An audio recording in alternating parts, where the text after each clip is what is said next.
नमस्कार, मैं हूं दीपक चौरसिया। देश के 5 राज्यों में विधानसभा चुनाव की मुनादी अभी हुई नहीं कि केंद्र सरकार ने ऐसा दांव मारा कि विरोधी दलों के कानों में लोकसभा चुनाव की घंटी बजने लगी है। केंद्र सरकार के इस नए दांव का नाम है खाद्य सुरक्षा अध्यादेश। ये सोनिया गांधी का 2009 का चुनावी वादा है, जिसे यूपीए 2 के 100 दिन के अंदर पूरा होना था। लेकिन फूड सिक्योरिटी बिल पास कराने की बजाय सरकार ने अध्यादेश के जरिए गरीबों का पेट भरने की योजना पेश कर दी।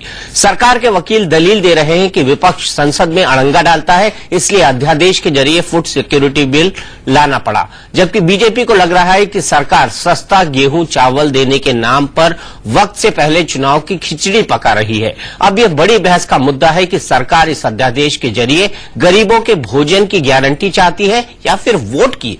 आखिर अध्यादेश की जल्दबाजी के पीछे सरकार की मंशा क्या है?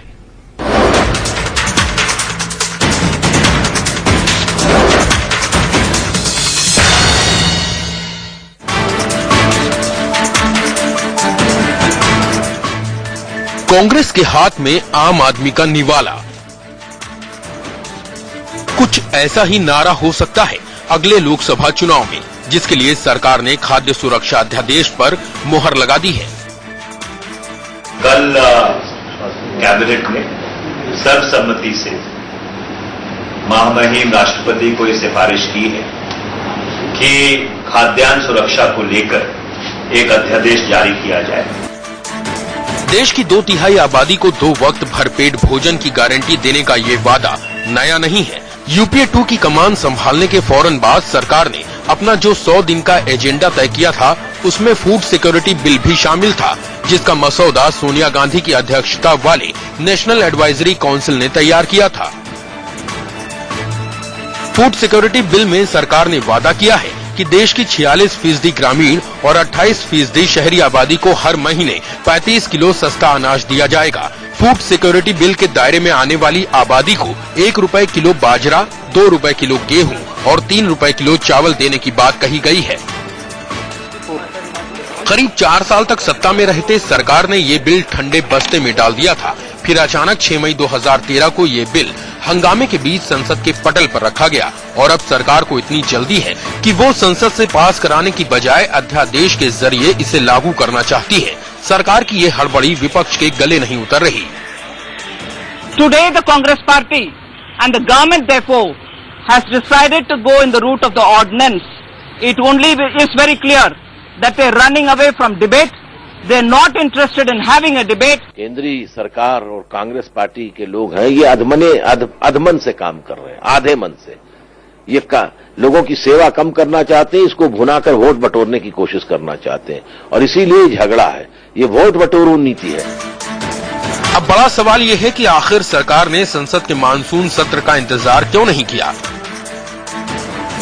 क्यों अध्यादेश के जरिए सरकार लोगों को सस्ता अनाज देने की जल्दबाजी में है, जबकि सरकार को भी पता है कि ऐसे अध्यादेश पर अगर संसद की मुहर न लगे तो फिर 6 महीने में अध्यादेश बेअसर हो जाता है।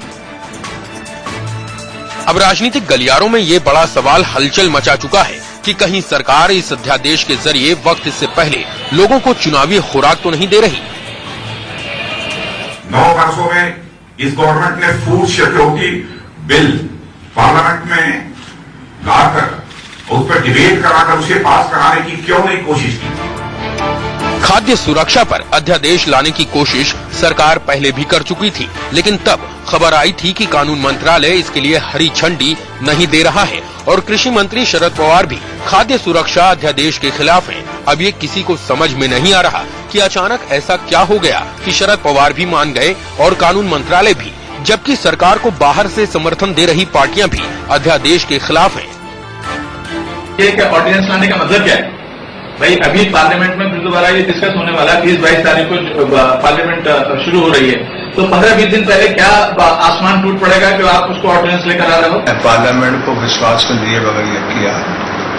पार्लियामेंट में आएगा तो हम सब लोग उसको पढ़ रहे हैं, हम जो अच्छा है जो खामी है उसको सब पे बोलेंगे।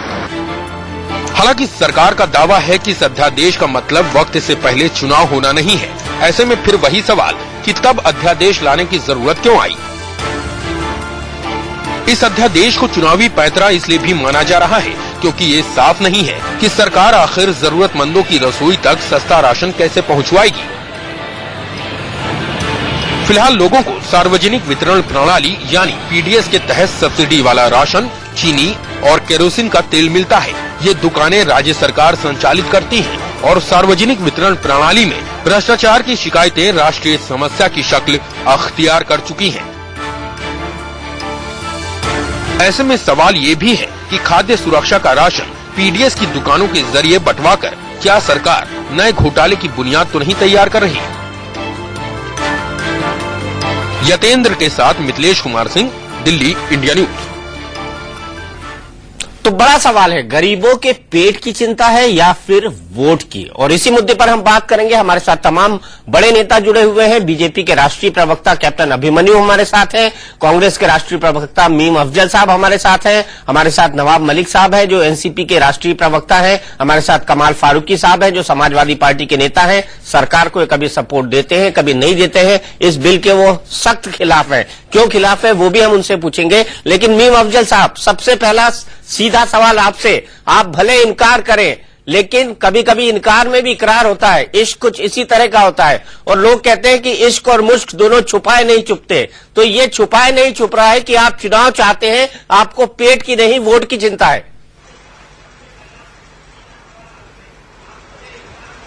देखिए दीपक जी, सबसे पहले तो आपको मैं बताना चाहता हूं कि ये हमारे इलेक्शन मैनिफेस्टो का वादा है। 100 दिन में पूरा करना था आपको, 4 साल लग गए।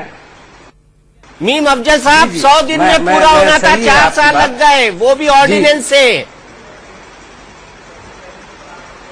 जी, लेकिन देखिए पिछले ये बिल जो आया था वो दिसंबर 2011 में पार्लियामेंट में आया था और उसके बाद ये सेलेक्ट कमेटी को चला गया। सेलेक्ट कमेटी को जाने के बाद जी नहीं, आप बोल सकते हैं। मैं बिल्कुल नहीं रोक रहा हूं आपको। जी, नहीं, मैं आपकी बात सुन चूंकि मुझे नहीं आ रही थी, मैं समझा शायद आप कुछ कह रहे हैं। तो ये हम लाए थे 2011 के अंदर और ये सेलेक्ट कमेटी को गया, उसमें इस पर काफी डिस्कशन हुआ, सब पार्टियां उसके अंदर मौजूद थी। और उसके बाद जब हमने बिल को लाए हैं तो आपको पता है पार्लियामेंट में क्या हुआ। आज आप ये हमसे कह रहे हैं, आपका सवाल ये बिल्कुल जायज है और लोग पूछ रहे हैं कि हम इसे जल्दी क्यों लाए हैं। पिछला इन्होंने कहा कि अभी आने वाला सेशन है।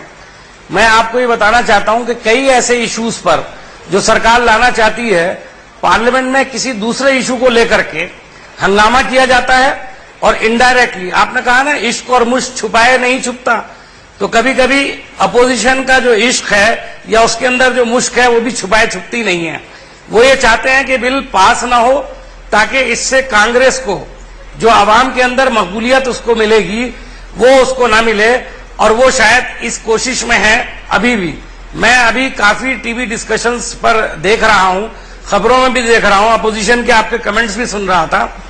किसी ने ये तो बताया नहीं कि इस बिल में कमी क्या है, लेकिन ये बताया कि ये जल्दी ला रहे हैं, ये वोट की राजनीति है।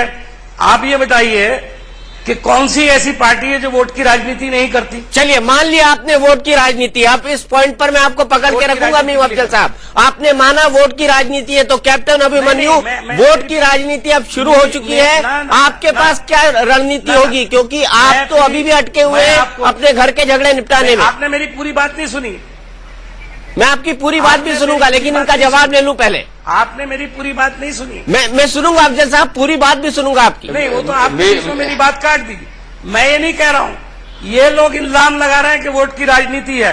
मैं ये पूछ रहा हूं कि राजनीति ये लोग किस लिए करते हैं? वोट के लिए नहीं करते, किसके लिए करते हैं? नहीं, आप भी करते हैं वोट के लिए, वही तो मैं कह रहा हूं और वही आपने कहा। नहीं, मीम अफजल साहब, अच्छा किया आपने सवाल पूछा है, अच्छा किया आपने प्रश्न उठाया है। आप दूसरों को भी सुनिए, अफजल साहब। ये आपके दिल की बात जुबान पर आ ही गई। आपने कहा कि विपक्ष को तकलीफ ये है कि आपको लगता है कि इससे वोटों का फायदा होगा, यानी कि आपने ये पूरा ऑर्डिनेंस केवल वोटों के ऊपर गिद्ध दृष्टि रखते हुए लेकर के आए। जिक्र कर रहा हूं, आप ईमानदारी से गरीब के पेट की भूख मिटाना नहीं चाहते। जिक्र कर रहा हूं। अगर ईमानदारी से गरीब के पेट की भूख मिटाना चाहते और आप ईमानदारी से 4.5 साल जो हम काम कर रहे हैं, आप ईमानदारी से गरीब के पेट तक रोटी पहुंचने नहीं देना चाहते। आप भी, अगर आप बीच में बोलेंगे तो हम बात नहीं करेंगे। आपकी बात में हम बीच में नहीं बोलते हैं। चलिए, अगर आपको सुनने का धैर्य नहीं है तो आप बोलते रहिए। चलिए चलिए, बोलिए बोलिए। नहीं, आप दीपक जी अफजल साहब को बुलवाइए, उनको पूरा समय दे दीजिए, हमें बाद में दे दीजिए। नहीं, कैप्टन साहब बोलिए बोलिए, नाराज मत होइए, आप बोलिए, आप अपनी बात रख सकते हैं। अफजल साहब भी यही कह रहे हैं कि कैप्टन अभिमन्यु जी अपनी बात रखें। मैं उनका धन्यवाद करता हूं, आभार व्यक्त करता हूं। मैं आपसे कहना चाह रहा हूं कि 4.5 साल पहले 13वीं लोकसभा के पहले संयुक्त सत्र में राष्ट्रपति ने अभिभाषण में इस बिल को 100 दिन के अंदर लाने का वायदा किया था। सोनिया जी, मनमोहन सिंह जी ने 100 दिन में लाने का वायदा किया था। तब ये देरी क्यों हुई? आज ये जल्दबाजी क्यों हुई? आप ईमानदारी से संसदीय प्रणाली की सम्मान करते हुए अगर मानसून का सत्र जो 21 जुलाई को आ रहा है उसमें बिल को लेकर के आते, बिल पर अच्छी चर्चाएं होती। हमने छत्तीसगढ़ में, मध्य प्रदेश में, अन्य भाजपा शासित राज्यों में जो खाद्य सुरक्षा के बिल को लेकर के जो प्रयोग किए हैं, खाद्य सुरक्षा कानून छत्तीसगढ़ में हमने 2012 में जो बनाया है, उनके अनुभवों को हम साझा करते, ईमानदारी से देश के गरीबों के पेट की भूख को मिटाने के लिए हम अच्छा कानून बना करके लाते। लेकिन केवल 2 सप्ताह पहले आप ये अध्यादेश ला करके देश की जनता को ये बरगलाने की कोशिश करना चाहते हैं। और अब जो देश की जनता आपकी झूठ को, आपकी बदनीयत को अच्छी तरह जानती है, समझती है, और जो जिस प्रकार से आप अलोकप्रिय हुए हैं, आपको लगता है कि इस प्रकार का स्वांग रच करके, नाटक करके आप अपनी अलोकप्रियता को कुछ कम कर लेंगे। लेकिन आपकी किसी प्रकार से देश की जनता मानने वाली नहीं है। वो जानती है कि सुप्रीम कोर्ट ने जब कहा था कि 60,000 करोड़ रुपए का अनाज सड़ रहा है, इसको गरीबों को आप बांट क्यों नहीं देते? प्रधानमंत्री ने कहा था कि पैसे पेड़ों पर नहीं लगते हैं। क्या जवाब है आपका उसके पास? और आपको यह भी बताना चाहेंगे कि छत्तीसगढ़ का जो कानून खाद्य सुरक्षा का बना है, उसके सामने जो आपने अपना ये ऑर्डिनेंस लेकर के आए हैं, बहुत कमजोर है, बहुत अधकचरा है, बहुत अधूरा है। इसके अंदर कोई आपने सुरक्षा व्यवस्था नहीं दी है कि केवल कैलोरी इंटेक की बात नहीं है, हमने वहां पर प्रोटीन इंटेक की भी व्यवस्था की है। हमने ये व्यवस्था की, उसमें बेईमानी ना हो। आपके अध्यादेश में कोई इस प्रकार की व्यवस्था नहीं है। आपके अपने जो सहयोगी दल हैं वो आज आपके साथ में नहीं है। सहयोगी दलों से कमजोरी के कारण आप अध्यादेश लेकर के आ रहे हैं। कैप्टन अभिमन्यु, आपने अपनी बात कह ली, सहयोगी दल पे आता हूं। कमाल फारूकी साहब, कांग्रेस का ये चुनावी पैतरा है, आप मानते हैं और इसीलिए विरोध कर रहे हैं? नहीं, देखिए, हम विरोध तो इसलिए नहीं कर रहे हैं कि, लेकिन ये चुनावी पैतरा है। कांग्रेस के स्पोक्समैन ने अभी ये बात कन्फेस करी है, माना है उन्होंने। खैर, हमको इसमें भी कोई इतराज नहीं है। देखिए, इसमें 2-3 एंगल हैं जो बहुत अहम है। हमारे स्पोक्समैन साहब ने फरमाया कि ये 2009 का हमारा चुनाव का वो था, तो 2009 में तो इन्होंने और भी बहुत सारे वायदे किए थे, लेकिन ये बहुत ही कन्वीनियंटली वो सारे वायदे भूल रहे हैं। इन्होंने एक वायदा ये भी किया था कि ये, हालांकि वो भी एनएसी के अंदर बाकायदा डिस्कशन हुआ था। अब इनके आप पॉलिटिक्स ये देखिए कि हम सब लोग, अपोजिशन के सब लोग ये कह रहे थे कि आप इसको ऑर्डिनेंस के जरिए मत लाइए। मैं अपने स्पोक्समैन भाई को ये बतलाऊंगा कि ये बिल नहीं है, ये ऑर्डिनेंस है। ये ऑर्डिनेंस लाने की कोई जरूरत नहीं थी, जबकि सारे अपोजिशन के लोग बाग ये कह रहे थे कि ये इंपॉर्टेंट एक बिल है। अगर आप इसको अपना प्रीपोन भी कर देंगे अगर पार्लियामेंट को, तो हम आपके साथ में कोऑपरेट करेंगे। इन्होंने नहीं माना। अब 15 दिन बाद, 12 दिन बाद इलेक्शन सेशन फिर दोबारा शुरू हो रहा है। अब आप इसकी टेक्निकलिटीज देखिए। ये ऑर्डिनेंस है, ये या तो ऑर्डिनेंस बिल्कुल इसी तरह से, इसी रूप में, बगैर किसी कॉमा फुल स्टॉप के पास होगा, और अगर इसमें कोई ऑब्जेक्शन होगा तो ये पास नहीं होगा, ये टूट जाएगा। तो ये बेसिकली इनको ये पता है कि ये इस ऑर्डिनेंस को इस तरह से पास नहीं करा पाएंगे, लिहाजा वोट की पॉलिटिक्स कर रहे हैं, जो हर पॉलिटिकल पार्टी करती है। लेकिन जिस तरह से ये कर रहे हैं उसका तो आप ख्वाब ख्याल भी नहीं कर सकते। नहीं, मुलायम सिंह यादव जी ने, इनके सिंह सर ने पॉइंट उठाया है। इनके सिंह सर, मुलायम सिंह यादव जी ने क्या कहा था? कमाल फारूकी जी को भी बताइए और अफजल साहब को भी बताइए। कमाल साहब, याद करिए, मुलायम सिंह जी ने कहा था कि नहीं, ये बिल इस शेप में पास नहीं होगा और हम इसको पास नहीं कर देंगे। यही दहशत थी कांग्रेस की, जिसकी वजह से पिछली बार 13 मार्च को ये कैबिनेट में पास हुआ, लेकिन उसके बावजूद इस बिल को नहीं लाया गया था। तो उस समय उनका स्टैंड यही था कि इस बिल को हम पास नहीं होने देंगे, और मेरे ख्याल से आज भी शायद वही स्टैंड है। बिल्कुल वही स्टैंड है, लेकिन नवाब मलिक साहब की पार्टी ने, एक मिनट कमाल साहब, मैं आपके पास आ रहा हूं। नवाब मलिक साहब की पार्टी ने अपना स्टैंड बदला है। शरद पवार जी ने पब्लिकली इस बिल को अपोज किया था, लेकिन कैबिनेट में बैठकर इस बिल का समर्थन किया। ये डबल स्टैंडर्ड क्यों नवाब मलिक साहब? नहीं, ये चौरसिया जी समझ लीजिए कि बिल का विरोध कभी भी एनसीपी या एनसीपी के मुखिया ने नहीं किया है। कुछ चीजों को लेके संदेह जरूर पार्टी ने व्यक्त किया था कि अगर कोई कहत की हालत पड़ जाए, स्कैरसिटी क्रिएट हो जाए, तब क्या व्यवस्थाएं की जाएंगी, इसके बारे में थोड़ा सा खुलापन होना चाहिए। की सिचुएशन या जो किसान अनाज पैदा करता है उसकी कीमतों को नजरअंदाज नहीं किया जाए, उसके लिए भी कुछ व्यवस्थाएं हो।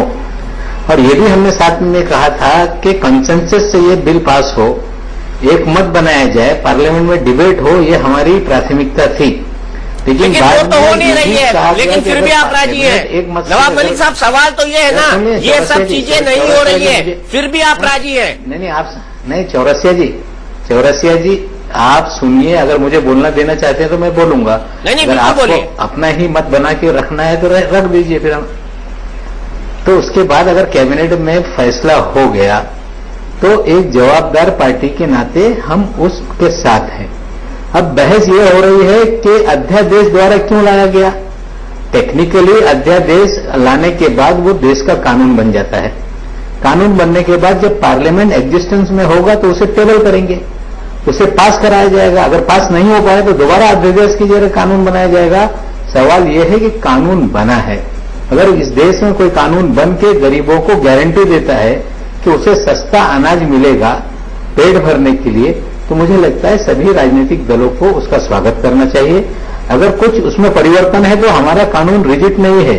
देश में कानून बन गए और उसमें परिवर्तन नहीं किया जा सकता, परिवर्तन होते रहते हैं। आज अगर हुआ है तो सभी राजनीतिक दल किस तरह से कानून बनाया जा रहा है इसकी बहस में न पड़ते हुए, गरीबों को अगर मुफ्त सस्ता अनाज मिल रहा है, 1, 2, 3 रुपए किलो अनाज की व्यवस्था सरकार कर रही है, खुद ही स्टैंड लिया सरकार दे रही है, तो मुझे लगता है सभी दलों को उसका स्वागत करना चाहिए। क्या बात कह रहे हैं मलिक साहब? अफसोस है क्या बात कह रहे हैं आप? आपके जो लीडर हैं शरद पवार साहब, पवार साहब ने पब्लिकली इसको डिनाउंस किया था। और वो तमाम चीजें जो आप कह रहे हैं वो कहाँ ठीक हुई हैं? उसमें तो कोई चीज भी ठीक नहीं, आइडेंटिकल है। ये बिल जो आज आया है वो भी आइडेंटिकल है। कमाल फारूकी साहब, पब्लिकली आज भी हमने कहा है कि हमारे किसानों के दाम को लेके कुछ हमारे मन में शंकाएं थी, वो आज भी है। एक बार कानून बन गया तो ये कोई बिल दाम नहीं डील करता, नहीं जाएगी। उसमें जरूरत पड़ेगी तो संशोधन हो सकता है, परिस्थिति आएगी तो संशोधन के लिए हम आगे आएंगे और उस वक्त भी करेंगे। सरकार में रखती है, हमने कभी ये नहीं कहा कि गरीब को सस्ता अनाज ना मिले। ऑर्डिनेंस में संशोधन नहीं हो सकता। इस तरह से गुमराह करके कि हम विरोध कर रहे थे, हमने कभी बिल का विरोध नहीं किया है। चलिए इसको दूसरे सिक्के का दूसरा पहलू देखते हैं इनके साथ। अगर सर, मैं एक नए पॉइंट पर आ रहा हूं, अफजल साहब और कैप्टन अभिमन्यु दोनों का ध्यान चाहूंगा, क्योंकि दोनों अभी बकायदा ये सोच रहे होंगे कि वोट कैसे आए, इलेक्शन कब होंगे, 7 में होंगे, मई में होंगे, दिसंबर में होंगे, नवंबर में होंगे। अगर ये बिल पार्लियामेंट की फ्लोर पर गिर जाता है तो भी कांग्रेस के लिए चुनावी मुद्दा होगा कि हमने गरीबों को भोजन देने। आपको क्या लगता है कि कांग्रेस की इस बिल को लेकर क्या स्ट्रैटेजी है? चिट भी मेरी, पट भी मेरी। दीपक, आपने बड़ा बढ़िया सवाल किया।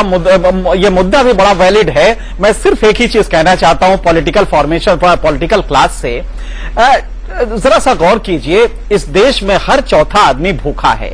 इस देश में 82 मिलियन टन इस समय 1 जून को जो अनाज का हमारा स्टॉक था 82 मिलियन टन था, जबकि हमारे पास गोदाम रखने के लिए सिर्फ 55 मिलियन टन है। और आप ताज्जुब करेंगे कि अगर ये बारिश आ गई, जो कि आ रही है, बारिश और चूहे मिलकर 22-24 मिलियन टन खा जाएंगे, जिससे 1/3 देश की जनता का पेट भर सकता था।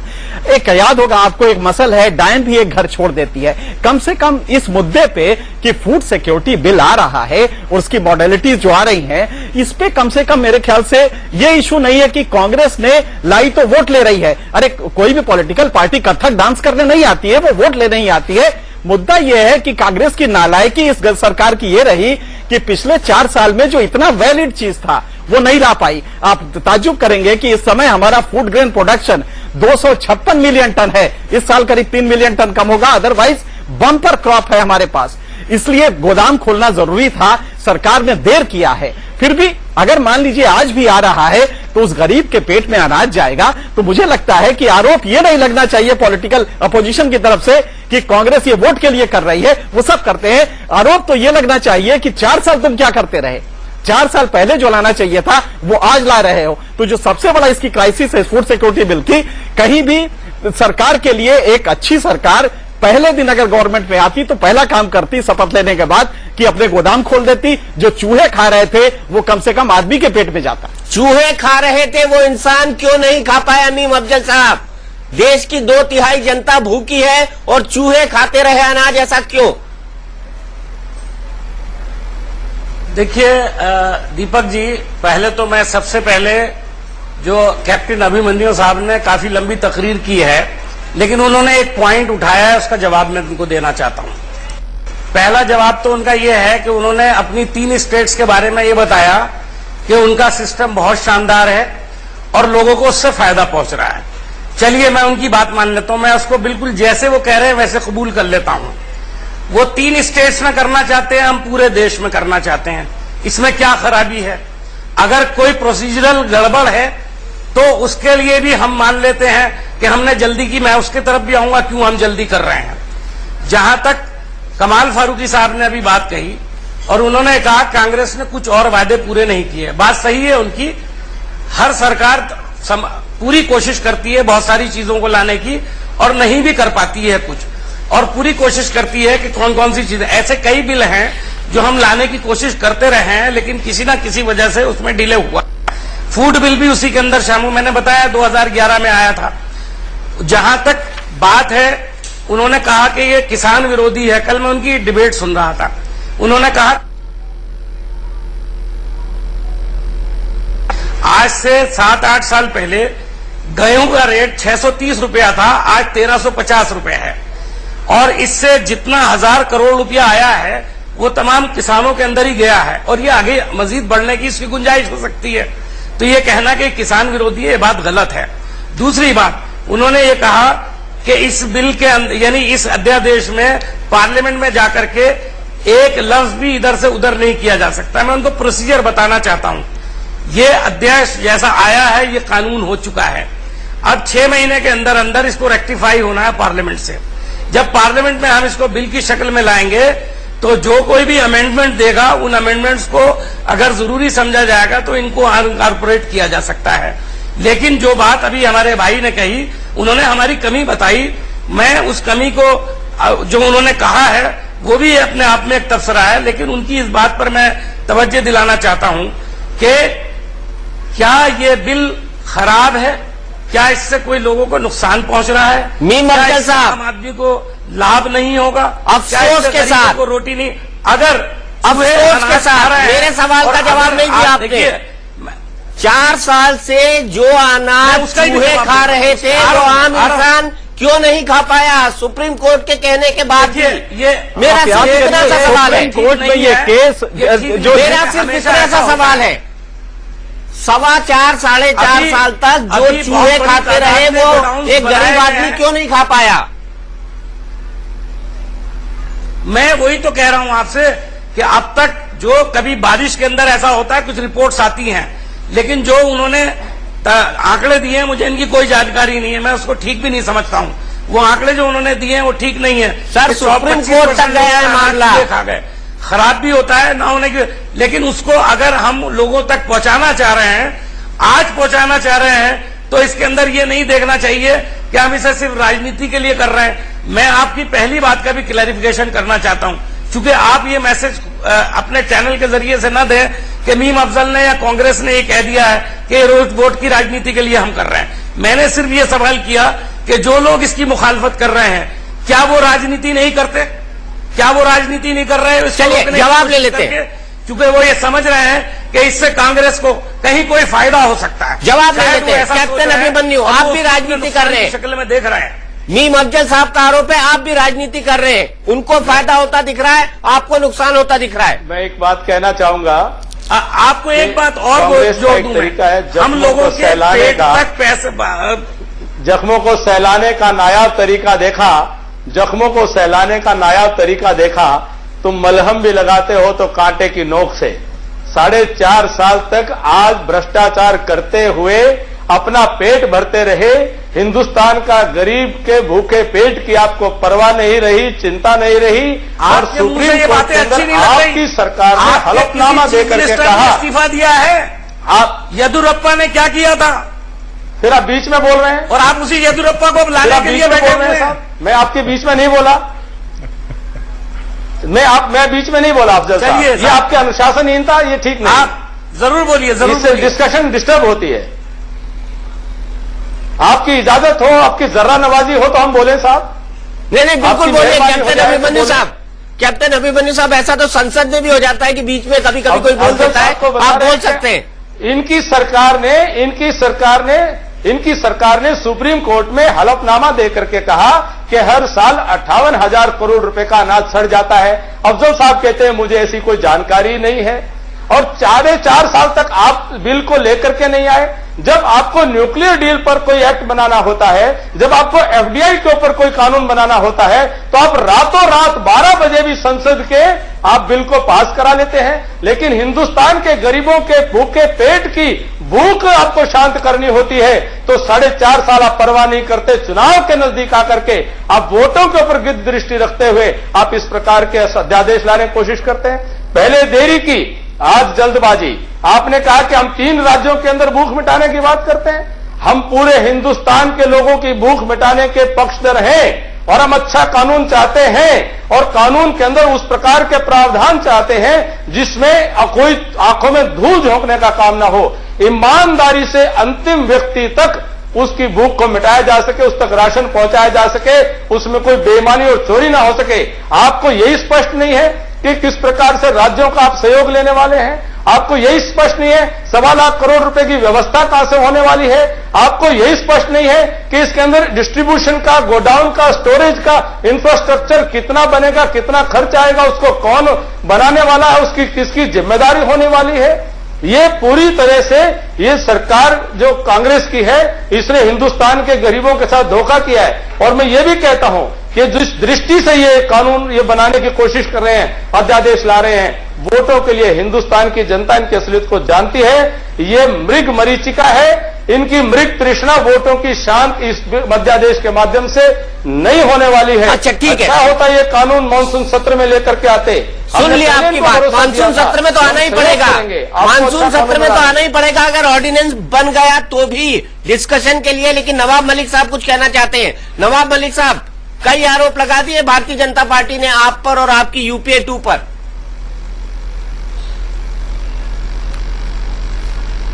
ऐसा है कि कैप्टन साहब जब पैदा नहीं हुए या जब मैं पैदा नहीं हुआ तब से हिंदुस्तान के गरीबों को, आम आदमी को सस्ता अनाज देने की व्यवस्था इस देश में है। ये आज जो कानून बना है, ऐसा नहीं कि इसके पहले सस्ता अनाज देश में कभी नहीं मिल रहा था। पिछले 60 सालों से इस देश में सस्ता अनाज देने की व्यवस्था, जब 35 करोड़ की आबादी थी तब भी सस्ता अनाज दिया जा रहा था। आज 125 करोड़ की आबादी है तो भी सस्ता अनाज दिया जा रहा है। लेकिन भारतीय जनता पार्टी जिसकी राजनीति करती है, वो लोग देश में काला बाजारी करते थे, किल्लत पैदा करते थे, तब इस सिस्टम से गरीबों के घर तक अनाज पैदा पहुंचता था। आज इस देश के अंदर ये बहस बार बार होती है कि सब्सिडी खत्म होनी चाहिए। देश के अंदर सब्सिडी की वजह से विकास नहीं हो पा रहा है। कहीं कोई सरकार आके ये सिस्टम बंद न कर दे, इसलिए ये कानून बना है कि इस देश में कोई भी सरकार आए लेकिन कानूनी अधिकार गरीबों को मिलेगा। सस्ता अनाज पहले भी मिलता था, आगे भी मिलेगा, अब और कुछ ज्यादा सस्ता मिलेगा। लेकिन ये कानून हक दे रहा है कि सस्ता अनाज कानूनी तौर से मिले, इसलिए कानून बन रहा है ताकि कोई भी सरकार इसे बंद न कर पाए। बंद करने के पहले पार्लियामेंट में इस कानून को रिपील किए बिना सस्ते अनाज की व्यवस्था बंद नहीं हो सकती। इसलिए अगर कानून बन रहा है तो बीजेपी के साथी से भी कहता हूं कि आप इसका स्वागत करें। उसमें आप अपने राज्यों में क्या दे रहे हैं, केंद्र सरकार अनाज दे रही है, आप पहुंचाने का काम कर रहे हैं।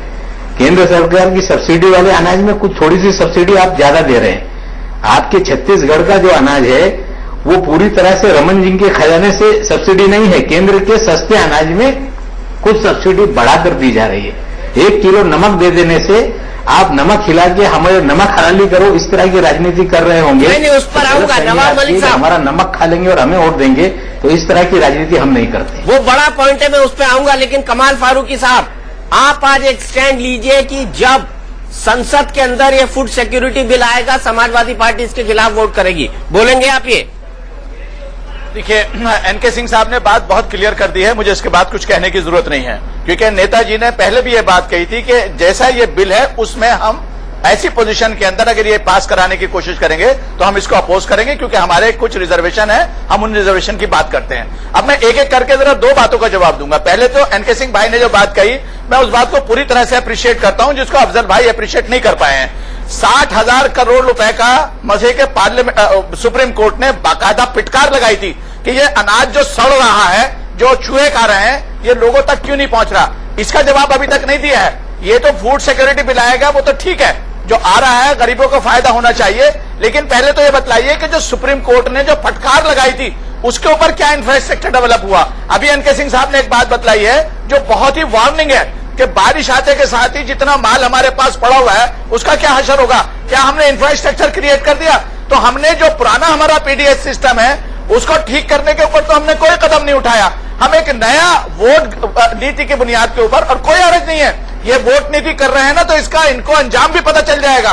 उसकी वजह यह है कि कल तक नवाब मलिक भाई ने, हमारे भाई ने कहा, शरद पवार साहब ने बहुत ही ओपनली, और मैं एनके सिंह भाई इस बात को मेरी डिटो कहेंगे कि उन्होंने बहुत सारे इश्यूज के ऊपर इस बिल की सख्त मुखालफत करी थी। अब उसके अंदर कोई तब्दीली नहीं हुई है, तो ये कंपल्शन तो हो सकता है, लेकिन उस बिल से उनकी मोहब्बत बिल्कुल नहीं हो सकती। हमारा कहना यह है कि, और हमारे चीफ मिनिस्टर ने बहुत अच्छा लेटर शुरू में लिखा भी था और हमने उसके ऊपर कहा भी था कि अगर ये तमाम जो फार्मर्स वगैरह के जो इंटरेस्ट है उनको प्रोटेक्ट किया जाए और हमारे कुछ रिजर्वेशन है उनको एड्रेस किया जाए, तो हमें इस बिल की मुखालफत नहीं है। लेकिन अगर हम ऑर्डिनेंस जिस तरीके से लाया गया है, हम उसकी निंदा करते हैं और हम मसले के इसको एग्री नहीं करेंगे।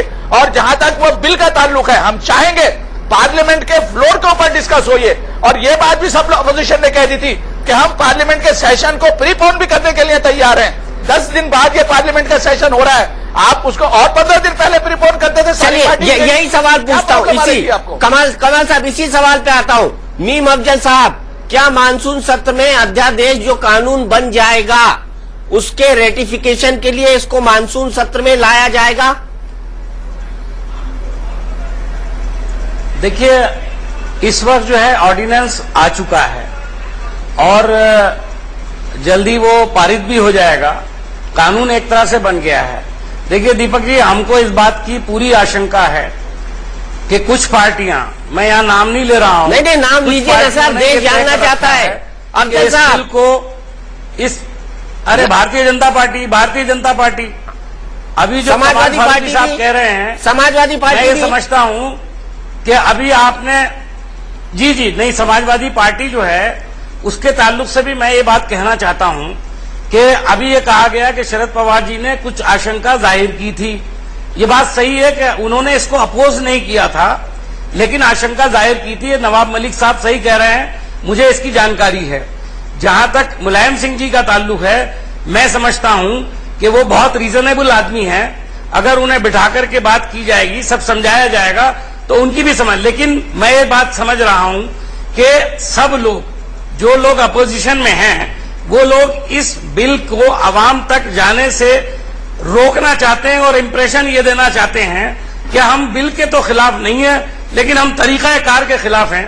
मिसाल के तौर पर आपको मंजिल की तरफ जाना है, आप साइकिल से जा रहे हैं या मोटर से जा रहे हैं या आप हेलीकॉप्टर से जा रहे हैं, ये फर्क हो सकता है। नहीं तो ये अफजल साहब तो कोशिश की है अफजल साहब, इस बिल को हम आपकी नीयत पे असर पड़ेगा ना कि साइकिल से जा रहे हैं तो आप पहुंचना नहीं चाहते तक इसको पहुंचाने का। नहीं, सवाल मेरा दूसरा था।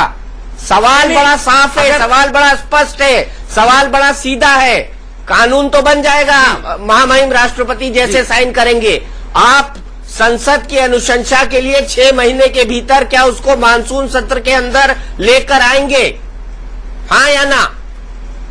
देखिए, मैं आप हाँ या ना तो मैं नहीं कर सकता, ये फैसला तो सरकार को करना है और मैं पार्टी का प्रवक्ता हूं।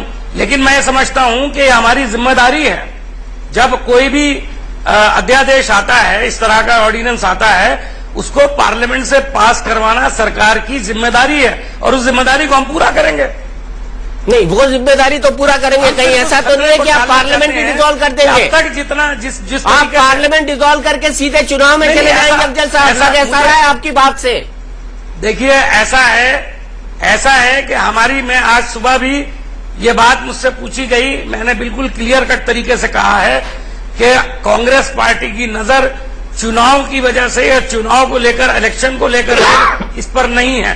हमारी नजर इस पर है कि हमने जो वादा किया है और जिससे गरीब जनता जुड़ी हुई है, और जैसा कि पता है हमने इसका प्रावधान किया है बजट के अंदर भी, तो वो पैसा लैप्स हो, इससे बेहतर है कि हम इसको किसी भी शक्ल में पारित कर दें।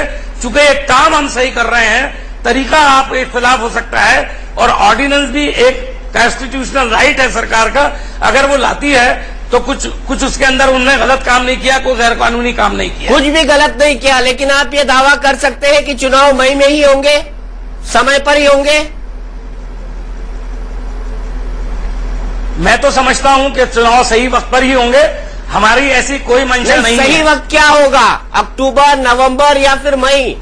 सही वक्त का ही तो सवाल है। कैप्टन अभिमन्यु, कमाल फारूकी साहब, नवाब मलिक साहब, एनके सिंह साहब, हम सब इसीलिए तो चर्चा कर रहे हैं कि चुनाव आखिरकार कब होंगे, सही वक्त क्या होगा चुनाव का? अभी भारतीय जनता पार्टी ने ये ऐलान किया है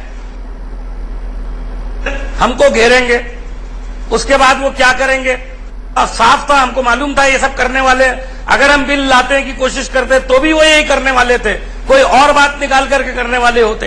अगर नहीं लाते तो भी यही करते और लाते तब भी यही करते। इसलिए हमने इसको रास्ते को चुना, और हम ये जानते हैं कि छटपटाहट है ये अपोजिशन की। ये लोग अभी बड़ी लंबी लंबी बात कर रहे हैं। मैं ये समझता हूं कि ये लोग इस बिल के अफजल साहब, आप लंबी लंबी बात कर रहे हैं, आप कह दीजिए ना मई में चुनाव होंगे, तय समय पर चुनाव होंगे। मैं तो बड़ा सीधा सा, नवाब मलिक साहब भी बहुत देर से इंतजार कर रहे हैं, उनके पास भी जाना था। सीधा जवाब दीजिए, क्या आम चुनाव तय समय पर होंगे या उससे पहले होंगे? कह रहा हूं कि हमारा कोई इरादा ऐसा नहीं है कि हम इस बिल को इसलिए लाए हैं कि इससे जल्दी चुनाव कर लें। बिल को भूल जाइए, हमारी नीयत नहीं है, और हम ये चाहते हैं स्कीम बिल को भूल जाइए। मैं बिल को एनके सिंह साहब इसको बहुत बड़ा गेम चेंजर मानते हैं, मैं बिल को गेम चेंजर नहीं मान रहा हूं। मैं इतना कंसेशन दे रहा हूं, लेकिन आप ये तो कह सकते हैं ना कि चुनाव मई में समय पर ही होंगे। आप बोलने को राजी नहीं है। मैं कह सकता हूं चुनाव ठीक वक्त पर होंगे। वो ठीक वक्त क्या होगा? अगर मैं कोई ऐसी बात कह दूं जो किसी वजह से ना हो, तो आप कल मुझे चैनल पर पकड़ के बोलेंगे आपने तो ऐसा बोला था, तो मैं वही बात कहूंगा जो मेरी समझ और इख्तियार में है। मतलब अफजल साहब, मतलब इसका ये कि चुनाव समय से पहले भी हो सकते हैं, आप इससे इनकार नहीं कर रहे हैं? मुझे ऐसी कोई आशंका दिखाई नहीं देती। आप इसके लिए आशंका शब्द का इस्तेमाल कर रहे हैं?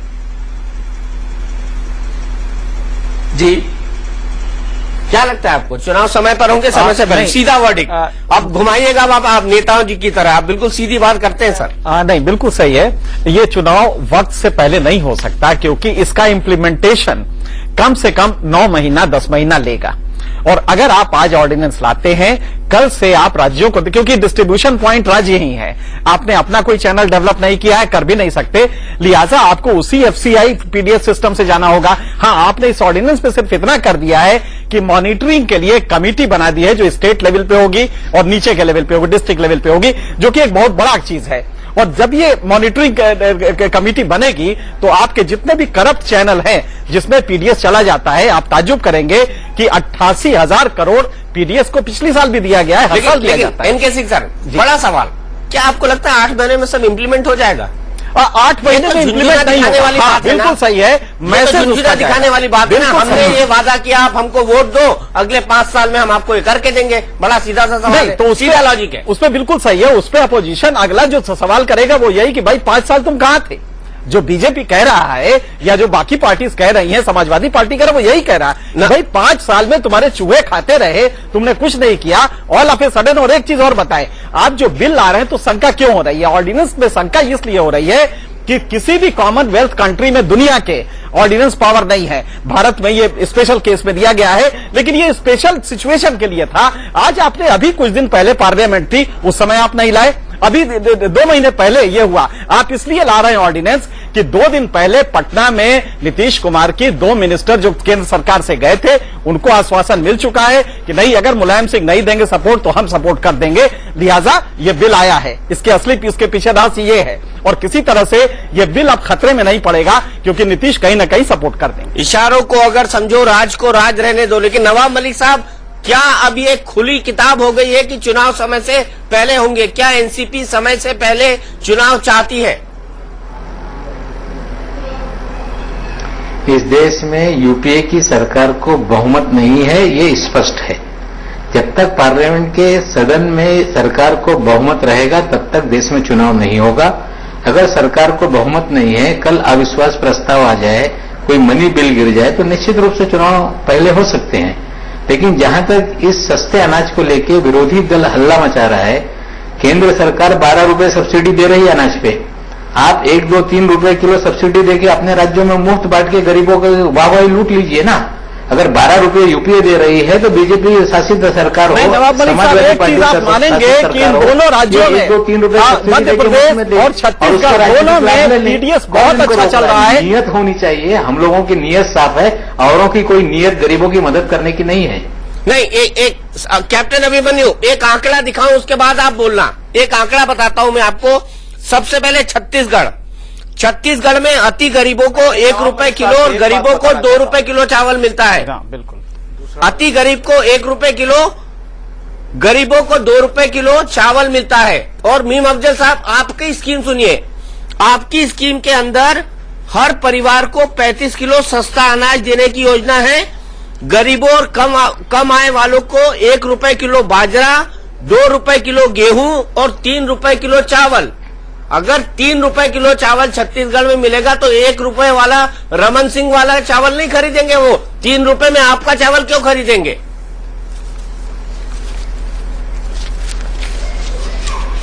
दीपक जी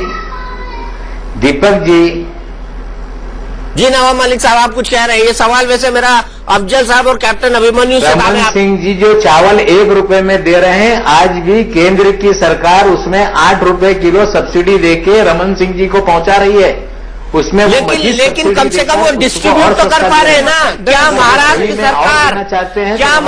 सरकार उसको डिस्ट्रीब्यूट कर पा रही है? हम कमाल फारूकी साहब से बोलते हैं या कैप्टन साहब से बोलते हैं कि गुजरात में भी मुफ्त में दो ना, आप मध्य प्रदेश में भी दो, गोवा में भी दो। मैं आपसे जो लोग इसका विरोध कर रहे हैं आपके माध्यम से खजाने से योजना बना के वो भी वाहवाही लूट ले, उसका विरोध कौन कर रहा है? कैप्टन अभिमन्यु जी का मौका। कैप्टन अभिमन्यु जी है, उसकी राजनीति है, लाभ मिले। बहुत अच्छा, नवाब मलिक साहब ने बहुत अच्छी बात को उठाया है और उन्होंने कहा कि छत्तीसगढ़ की सरकार दे रही है, तो देश में छत्तीसगढ़ की ही सरकार ऐसी सरकार है जो कानून बना करके छत्तीसगढ़ के 90% लोगों को खाद्य सुरक्षा सुनिश्चित करने का काम किया।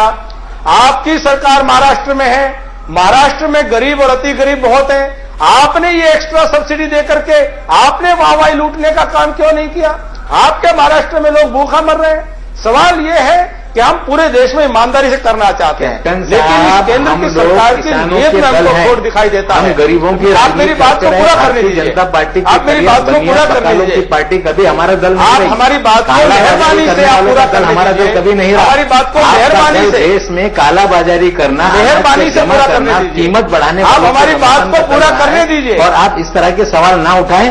छत्तीसगढ़ का जो अनाज दिया जा रहा है वो केंद्र की सब्सिडी के पैसे का अनाज है, उसमें थोड़ी सी सब्सिडी देकर अगर कुछ काम आप कर रहे हैं तो पूरे देश में हम कह रहे हैं कि हम 13 रुपया दे रहे हैं। गंभीर आरोप है आप पर, हमने बीच में कालाबाजारी करने वालों का दल बता रहे हैं। आपसे ज्यादा तेज बोल सकता हूँ, आपसे ज्यादा ऊंचा बोल सकता हूँ। कौन? कैप्टन अभिमन्यु साहब, गंभीर आरोप है, कालाबाजारी करने वालों का दल बता रहे हैं। आपको लूट मचाई हुई है।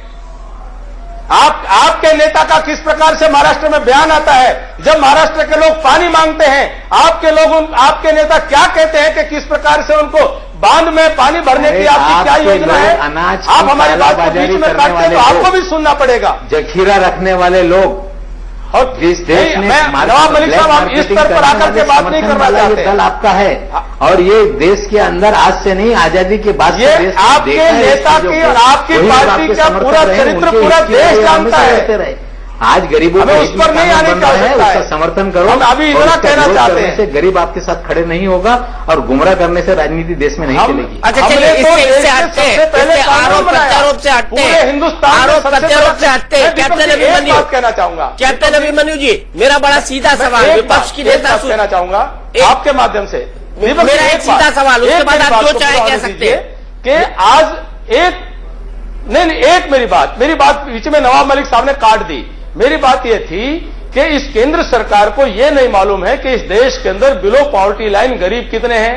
इनकी बनर्जी कमेटी कुछ कहती है, इनकी सक्सेना कमेटी कुछ कहती है, इनके प्लानिंग कमीशन के आंकड़े कुछ कहते हैं। अभी कहते हैं कि ऑर्डिनेंस के 3 महीने के अंदर हमको गरीबों की ठीक संख्या की जानकारी हो जाएगी और उसके बाद उनकी भूख मिटाने का काम होगा। एक तरफ कहते हैं ऑर्डिनेंस से 67% लोगों को 67% लोगों की भूख मिटाने का काम करेंगे। आप कंफ्यूज हैं, आपको क्लैरिटी नहीं है। हमने छत्तीसगढ़ में 90% लोगों को केवल चावल नहीं दिया, केवल गेहूं नहीं दिया, हमने उनको दाल दी है, हमने नमक दिया है, हमने उनको चना दिया है। केवल कैलोरी इंटेक नहीं, हमने प्रोटीन इंटेक की चिंता की है जो पूरे देश को लागू करनी चाहिए। अच्छा, कैप्टन पूरे देश को लागू करना चाहते हैं, लेकिन आप अधूरा, सवाल सुन लीजिए मेरा, अव्यवहारिक और असंसदीय अध्यादेश लेकर के आए हैं। अब सवाल सुन लीजिए मेरा, आपको लगता है कांग्रेस चुनाव कराने जा रही है, इसको लाकर अगर अध्यादेश को संसद में गिर जाता है तो उनके पास मौका होगा कि आप भूखे पेट को भोजन नहीं देना चाहते हैं? आपको लगता है इसके पीछे कांग्रेस का गेम प्लान है, चुनाव की तैयारी है, चुनाव समय से पहले हो रहा है? दीपक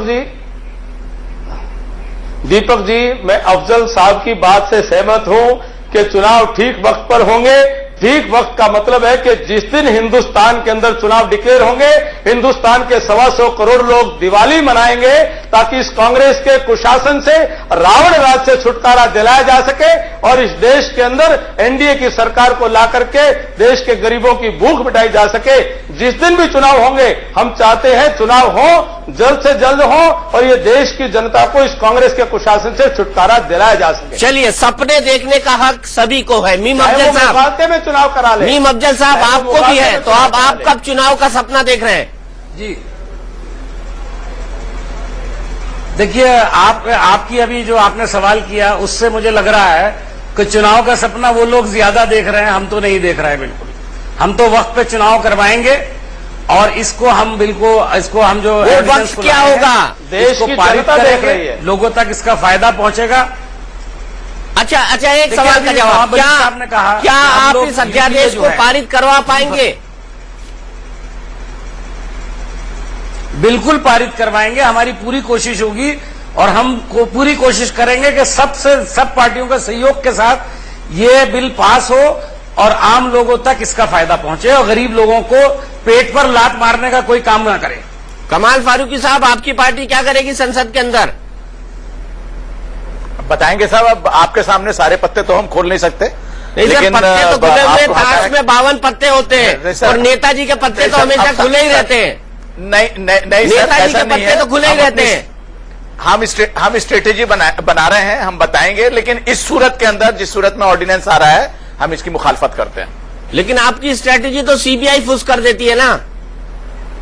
सीबीआई को तो इसलिए हम इंडिपेंडेंट करा रहे हैं ना। देख लीजिए ना, सुप्रीम कोर्ट ने कैसा डंडा मारा है। कल स्टेटस रिपोर्ट फाइल करेंगे। आज तक आपकी जो स्ट्रेटेजी फुस होती आई है उसके पीछे सीबीआई आप मान रहे हैं इस बात को? हम डरते ही नहीं है, हम सीबीआई से डरते ही नहीं है। डरे वो जिसने चोरी करी हो, चोर करने वाले डरे, हम क्यों डरेंगे भाई? अच्छा, इनके सिंह साहब, आखिरी सवाल आपसे। मैं उम्मीद करूंगा कि नवाब भाई बड़े बहुत वरिष्ठ नेता हैं, कमाल फारूकी साहब बड़े नेता हैं, कैप्टन अभिमन्यु जी हैं, मीम अफजल साहब हैं, दोनों राष्ट्रीय प्रवक्ता हैं। इन सबसे इतर मेरा बड़ा सीधा सवाल, जनता सिर्फ एक चीज जानना चाहती है, क्या आम चुनाव समय से पहले होंगे या समय पर होंगे? आपको क्या लगता है, समय से पहले या समय पर? नहीं, आम चुनाव समय से होंगे। इसका सिंपल रीजन ये है कि ये जो ऑर्डिनेंस लाया गया है इसका इंप्लीमेंटेशन कांग्रेस कैश कराना चाहेगी। बड़ी सिंपल सी बात है कि ये वोट के लिए ही किया है, देर में किया है। आरोप ये लगना चाहिए, और मुझे लगता है कि मैच्योर डेमोक्रेसी में पॉलिटिकल पार्टी जो अपोजिशन में है उनका बिहेवियर डिफरेंट होना चाहिए था। एक बड़ा अच्छा सा बिल है कि जो डिले हुआ वो तो हुआ, लेकिन आज हमें इन चारों पैनलिस्ट में एक ने भी नहीं कहा कि इस बिल की क्या क्या खराबी है जिसको बेहतर किया जाए और बेहतर करके इसको पास कराया जाए। मेरे ख्याल से अगर वो करते तो अच्छा रहता। लेकिन यह भी स्पष्ट है कि कांग्रेस का यह ट्रम्प कार्ड है और ट्रम्प कार्ड को 8-10 महीने देगी वो इंप्लीमेंट करने में, ताकि चूंकि स्टेट गवर्नमेंट ही इंप्लीमेंटिंग एजेंसी है उस पर या तो आरोप लगा सके, या अगर वो सक्सेसफुल होता है फूड सिक्योरिटी एक्ट और ये आप मान के चले कि ₹2 गेहूं अगर 80 करोड़ आदमियों को मिलेगा तो चीजें बदलेंगी और कांग्रेस के लिए परसेप्शन बदलेगा। लेकिन क्या कांग्रेस ये इंप्लीमेंट कर पाएगी? 5 साल अगर अभी तक नहीं कर पाई, 4 साल नहीं कर पाई, 10 साल सर, 10 साल से कांग्रेस सत्ता में। बिल्कुल सही कह रहे हैं। और चूहे खाते रहे अनाज, तो क्या अब कर पाएगी? मुझे कांग्रेस की क्षमता पे जरूर शक है, लेकिन ये फूड एंड सिक्योरिटी बिल एक अद्वितीय बिल है और मुझे लगता है कि इसे पारित होने देना चाहिए। चलिए, इनके पास फूड सिक्योरिटी बिल है तो बीजेपी के पास मोदी है। किसके बीच टक्कर होगी, कौन इस टक्कर में जीतेगा, इस पर हमारी नजर इंडिया न्यूज पर लगातार बनी रहेगी। खबरों का सिलसिला लगातार जारी है।